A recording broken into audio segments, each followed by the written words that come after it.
अस्सलाम वालेकुम dear friends, कैसे हैं आप सब। उम्मीद है आप सब खैरियत से होंगे। मैं भी अल्हम्दुलिल्लाह ठीक ठाक हूँ। और ये हमारा जी बाहर का एरिया है, छोटा सा हमने यहाँ पर लॉन बनाया हुआ है। और मिड रमज़ान में हमने यहाँ पर ग्रास लगवाई थी।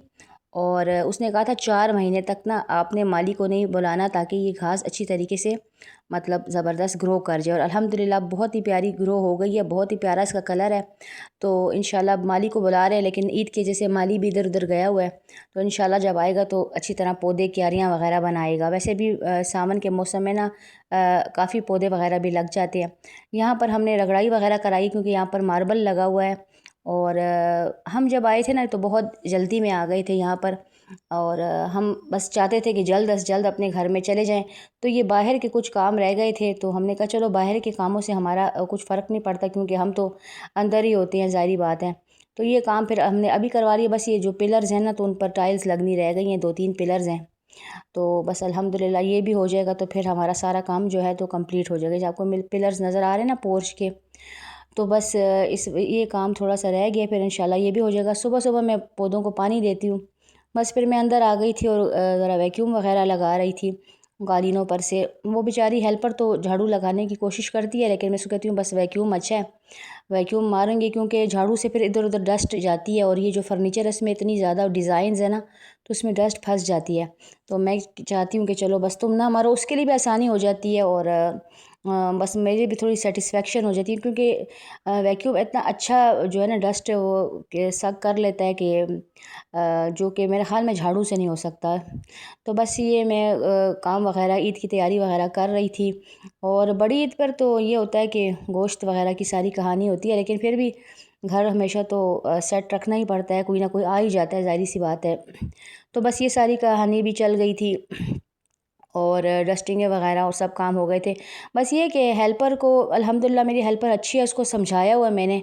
तो अब मेरे कहे बगैर जो है तो वो काम कर लेती है। शुरू शुरू में चीज़ें वगैरह तोड़ी हैं उसने, लेकिन जब मैंने उसको कहा कि एहतियात से काम करोगी, तो फिर उसने अब एहतियात से करती है। तो ये मैं बना रही थी थोड़े से आलू वाले पकोड़े। मेरे हस्बैंड को बड़ा दिल चाह रहा था ईद से पहले उन्होंने कहा चलो ये कर लो। तो बस मैं किचन में आई, और हर वक्त किचन में बर्तनों की ना बरसात होती है। अच्छा ये हुआ है जी मेरे भांजे की शादी। शादी नहीं आई हुई, एंगेजमेंट हुई है माशाल्लाह से। तो इसका मैंने एक छोटा सा क्लिप लिया है, बड़ा मज़ा आया हमें, और अल्लाह ताला बच्चों के नसीब अच्छे करे। तो बस ये थोड़ा सा मैंने खाने का भी क्लिप बना लिया। एक्चुअली हमारी फैमिली को तो पता है नहीं कि मेरा यूट्यूब चैनल है, तो उनको मैं इस तरह के क्लिप्स लेते हुए भी मतलब उनको वो नहीं कर सकती, अलर्ट नहीं कर सकती तो इस वजह से मैंने बस थोड़ा सा क्लिप बना लिया। तो हर चीज़ थी माशाल्लाह का, खीर थी, मुरब्बा था, साग था, गोश्त, हर चीज़ थी। चले अब आपको ले जाते हैं अपने कुर्बानी का जानवर दिखाने के लिए। मैंने अपने बेटे को कहा थोड़े से क्लिप बना लो। ये हमारे दूसरी फैक्ट्री है, तो वहाँ पर ये हमारी गाय वगैरह खड़ी हुई थी। और हमारी गाय बेचारी इतनी प्यारी और अच्छी थी कि कोई हद नहीं है। कभी इसको तरबूज खिलाते हैं, कभी इसको सेब खिलाते हैं, कभी क्या क्या उसको कर रहे थे। तो ये हमारे जो है नेबर्स की फैक्ट्री है, तो वहाँ पर इन्होंने अपनी गाय खड़ी की हुई थी। और बच्चों को इतनी एक्साइटमेंट होती है ना ये कुर्बानी की, कि जो कोई हद ही नहीं है। हम औरतें हैं शायद इस वजह से ना हो, लेकिन लड़कों को, मर्दों को, मेरी छोटी बेटी को भी बड़ी है। और बड़ी बेटी मेरी तो वो गोश्त ही नहीं खाती, उसको तो कहती है मैं बचपन में खाती थी, और अब कहती है मैं नहीं खाती कुर्बानी का गोश्त। बाज़ लोगों को होता है ना, वो थोड़ा सा वो करते हैं। और हम बेचारे तो ये हैं कि सब कुछ काटते भी हैं, धोते भी हैं, पकाते भी हैं, हमने तो सब कुछ ही करना होता है। मतलब जो घर की औरत होती है ना, उसको हर किस्म की ज़िम्मेदारी जो है ना तो उठानी ही पड़ती है, क्योंकि वो नहीं उठाएगी तो फिर कौन ही उठाएगा। मतलब रात को ना आखिरी जो काम होता है ना वो भी मेरा ही होता है। सब दरवाजे में चेक करती हूँ, और जितने चूल्हे हैं वो सब बंद होने चाहिए, नॉब्स वगैरह मैं चेक करती हूँ उसकी। और हर चीज़ पर मैं पढ़ लेती हूँ औज़ु बिल्लाहि मिनश शैतानिर रजीम।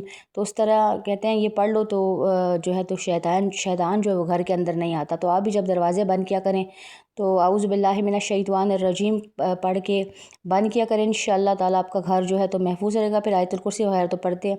अच्छा ये हमारे घर का वो एरिया जो अभी तक आपने देखा नहीं है, ये बहुत बड़ा एक हॉल है।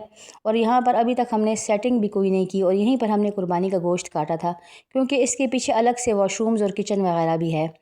किचन भी अभी सेट नहीं किया हुआ, वॉशरूम्स तो चले बस वॉशरूम्स हैं।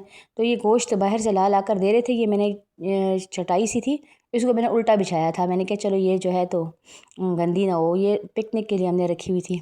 तो बस ये गोश्त ला रहे थे और मैं काट रही थी। اور مزے کی بات یہ ہے کہ مرد ہمارے جلدی تھک جاتے ہیں اور ہم عورتیں نہیں تھکتی۔ پھر میں نے سارا گوشت دھویا، پھر اس کو سکھایا، پھر میں نے آ کر سارے برتن دھوئے، اور عید آپ کو پتہ ہے گوشت کے بڑے بڑے برتن ہوتے ہیں، وہ سارے دھو کر سکھا کر، اور میرے ہسبینڈ اور میرا بیٹا چلے گئے تھے قیمہ کروانے کے لیے، گوشت بانٹنے کے لیے۔ تو میں نے پیچھے سے نا کبابوں کے لیے بھی مسالہ بنا لیا تھا، پیاز، ادرک، لہسن، ہری مرچیں، تو یہ بھی میں نے پیس کر رکھ لیا تھا۔ میں نے کہا جب آئیں گے، کیونکہ پہلے دن ہم جو ہے نا یہ ٹکیاں بناتے ہیں کچے قیمے کی۔ اچھا، یہ قیمہ بن کے آیا تو اس میں بھی تھوڑا تھوڑا پانی تھا، تو اس کو پھر سے میں نے اس طرح رکھ لیا تھا اسٹینر میں کہ بس یہ تھوڑا سا میں نے کہا پھر سے اس میں سے پانی نکل جائے۔ بس یہ ٹکیاں میں نے بنانے رکھی، میں نے جا کر نہا دھو کر نماز پڑھی، کیونکہ 3:30 بج چکے تھے۔ پھر میں نے کپڑوں کی واشنگ مشین لگا لی، میں نے کہا چلو یہ کپڑے بھی جو دھل جائیں قربانی کے، ظاہری بات ہے مرد پہنتے ہیں پھر گندے مندے تو ہو ہی جاتے ہیں، تو وہ بھی میں نے دھوئے، اور اسی دن میں نے پھر 6 بجے بیٹھ کر سارے کپڑے استری بھی کیے، مطلب ڈبل سوٹس انہوں نے ایک دن میں پہن لیے تھے۔ تو بس پھر یہ نیکسٹ ڈے تھا اور ہم جا رہے تھے امی کے گھر، تھوڑی دیر کے لیے ہم امی کے گھر گئے۔ امی کی طبیعت بھی ٹھیک نہیں تھی، اور پہلے دن تو موسم بہت ہی اچھا تھا، بارش ہو گئی تھی، اور یہ دوسرے دن جو ہے تو تھوڑی سی دھوپ نکلی ہوئی تھی، شام کا وقت تھا، اور بس پھر یہ کھانے وانے کچن کی کہانیاں اور قصے چل رہے ہیں۔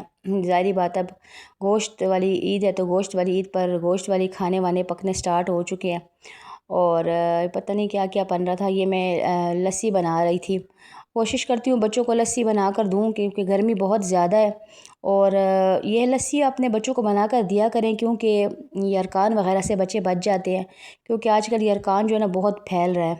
تو یہ میں نے بنایا تھا کیری کا اچار، کیریوں کا تو اس بار میں نے اتنا یوز کیا نا، اچار بھی بنایا ہے میں نے، اور کیری کے شربت تو میرے ہسبینڈ اس کے دیوانے ہیں، تو میں نے بہت زیادہ شربت بنا لیا تھا 5 کلو کیریوں کا، تو پھر وہ میں نے عید آنے والی تھی، پھر میں نے ان کو فریز کر لیا۔ یہ دیکھیں یہ کیری کا اچار بڑے ہی مزے کا بنا تھا۔ میرے ہسبینڈ جب بھی میرے ہاتھ کا اچار کھاتے ہیں نا، میں سبزیوں کو بناؤں یا لیمن کا یا آم کا، تو پھر یہی کہتے ہیں یہ تم نا آم کا جو ہے نا یہ کاروبار شروع کر دو اچاروں کا، تمہارے ہاتھ کا اچار بڑے مزے کا ہوتا ہے۔ تو میں کہتی ہوں چلیں یہ اچھی بات ہے، میں سٹارٹ کر لیتی ہوں، تو بیچنے کا کام آپ کریں اور بنانے کا کام میں کروں گی۔ تو ان کو بڑا اچھا لگتا ہے میرے ہاتھ کا اچار، اور کیری کے شربت کے تو وہ دیوانے ہیں۔ تو کیری کا شربت یہ ہے کہ تھوڑی سی احتیاطوں سے بنائیں تو انشاءاللہ بہت مزے کا بنتا ہے، اور میں نے تو اس بار نا کافی پیکٹس فریز کر دیے تھے، پھر جب میں نے بعد میں نکالے تو وہ بھی بڑے اچھے لگتے ہیں۔ یہ آئل میں نے ڈالا تھا، اچھا یہ آئل کی جو ہے نا کالے تیل جو سرسوں کا تیل ڈلتا ہے اچار میں، تو اس میں ایک ٹرک ہے بھول نکالنے کی، کہ آپ آئل جب گرم کر لیں تو خوب گرم کرنے کے بعد چولہا بند کر دیں، اور اس میں 2-3 ڈال دیں تریاں لہسن کی، مطلب چولہا بند کرنے کے بعد، پھر آپ دیکھیے گا کہ آپ کے آئل میں آپ کے اچار میں بالکل بو نہیں ہوگی۔ تو یہ بس صبح میں بنا رہی تھی پراٹھے وغیرہ، اور میں پیڑے نا 7-8 پیڑا اکٹھے بنا لیتی ہوں، اور ایک دن میں میرے 2 پیڑے چلتے ہیں، تو 2 صبح بنا لیتی ہوں، ایک شام کو بنا لیتی ہوں، آلو کا پراٹھا وغیرہ ہو یا، تو بس اس طریقے سے جو ہے نا تو کہانی چلتی رہتی ہے۔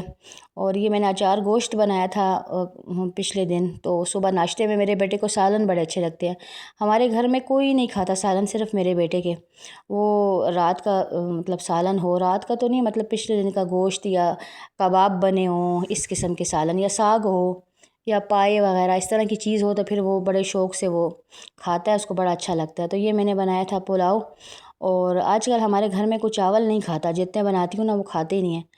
اور یہ دیکھیے کتنے مزے کے چنے کی دال گوشت میں نے بنایا تھا، بہت ہی پیارا کلر اس کا آیا تھا، اور بڑی بڑی دیگیں بنا لیتی ہوں، اور جو ہمارے ہیلپرز ہیں ان کے لیے بنا لیتی ہوں۔ یہ دیکھیے میں نے یہ کیری کا شربت میں نے فریز کیا ہوا تھا، اب میں نے تھوڑی دیر کے لیے باہر نکالا تو بس وہ پگھل گیا، تو میں اس جگ میں ڈال کر نا یہ فریج میں رکھ لوں گی، تو بس جب پینا ہو ماشاءاللہ سے بالکل خراب نہیں ہوتا، اور بہت ہی مزے کا، بہت ہی ریفریشنگ ہوتا ہے۔ آپ ضرور ٹرائی کیجیے گا۔ اب کیا ٹرائی کرنا، اب تو آم ہی ختم ہو گئے ہیں، کیریاں ختم ہو گئی ہیں۔ میں نے اپنے ہسبینڈ نے کہا اب تو کیریاں بھی نہیں، آپ شربت کیسے پئیں گے؟ کہتے چلے میں پکے آموں کا بنا لوں گا۔ اور یہ جو کلپ ہے یہ میری بھابھی نے بھیجا تھا UK سے، اور ان کی عید ملن پارٹی تھی، اور بڑے مزے کا انہوں نے ارینجمنٹس کی ہوئی تھی وہاں پر ان کی ساری فیملی ہے، تو سب مل کر عید کی دعوت کرتے ہیں، ہر بندہ اپنے اپنے گھر سے ڈشز بنا کر لاتا ہے، اور پھر سب مل بانٹ کر کھاتے ہیں، اور بڑا انجوائے کرتے ہیں۔ تو بس یہی ہوتی ہے عید کی خوشی، اور کیا ہوتا ہے، اپنوں سے مل جل کر بیٹھ جائیں تو بس یہی عید ہوتی ہے، ورنہ تنہا کیا عید ہوتی ہے انسان کی۔ تو یہی تھی میری آج کی ویڈیو، اگر آپ لوگوں کو پسند آئے تو لائک کر دیجیے گا، چینل کو سبسکرائب کر دیجیے گا۔ انشاءاللہ اگلی ویڈیو میں پھر آپ کے ساتھ حاضر ہوں گی، تب تک کے لیے اللہ حافظ۔